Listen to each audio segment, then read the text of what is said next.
روزے کو کمال تک پہنچانے کے لیے 4 چیزوں کو چھوڑنا ہوگا. 4 چیزیں اگر ہیں، نہیں ہیں تو مبارک، ہیں تو چھوڑنا ہوگا. میرے نبی نے فرمایا جو شراب پیتا ہے اس کا روزہ اوپر نہیں جاتا ہے. تو اگر کسی کو عادت ہے توبہ کر. پھر شرابی تو تھوڑے ہیں، جو ماں باپ کا نافرمان ہے اس کا روزہ اوپر نہیں جاتا ہے، یہ بہت زیادہ ہیں. ماں باپ کی نافرمانی تو جنگل کی گھاس کی طرح پھیلی ہوئی ہے. شاید ہی کوئی خوش قسمت ماں باپ ہوں گے جن کی اولاد ان کی آنکھوں کی ٹھنڈک ہوگی، ورنہ آج کل اولاد سینے کا کانٹا بنے ہوئے ہیں اور کانٹے کی طرح چبھے ہوئے خنجر کی طرح کاٹ رہے ہیں. ماؤں کو روتے دیکھا ہے، تڑپتے دیکھا ہے، ماں باپ کو. مجھے ایک باپ کہہ رہا ہے، باپ میرے علاقے کے زمیندار فوت ہو گئے، پرانا تعلق، میرا پتر اگے چ سڑدا پہ ہوئے تو میں دعا نہ کرے سا بچ گیا. ہاں میرے سامنے بیٹھ کے کہ مولانا صاحب وہ دی ماں بھی آندھی ہے جا اگے سڑدا پہ اسی تو میں نہ اکسان اللہ سا ميرے پتر نو بچا. تو ماں باپ کی نافرمانی یہ روزے کو نہیں پورے دین کو روک دیتی ہے، پورے دین کو روک دیتی ہے. صرف روزہ نہیں ہے، پورا دین رک جاتا ہے.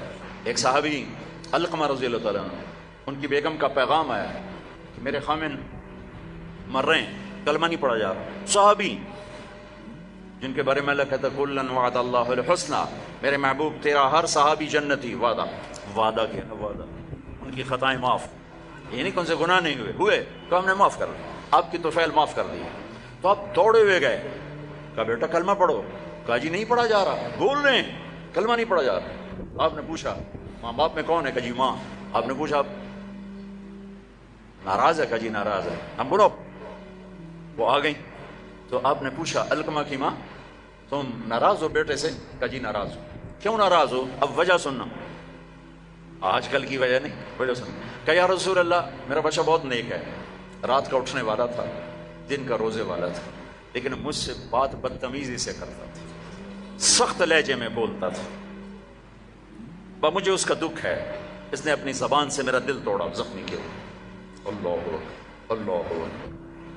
آج کی طرح نہیں کہ ماں باپ کو دھکے دیے جا رہے ہوں، گالیاں دی جا رہی ہیں، صرف اتنا کہ یہ مجھے بدتمیزی کے ساتھ مجھ سے بولتا تھا.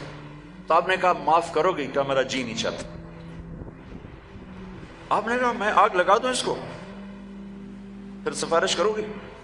کہا نہیں اتنی تو ناراض نہیں کہ آگ میں جلتا دیکھو.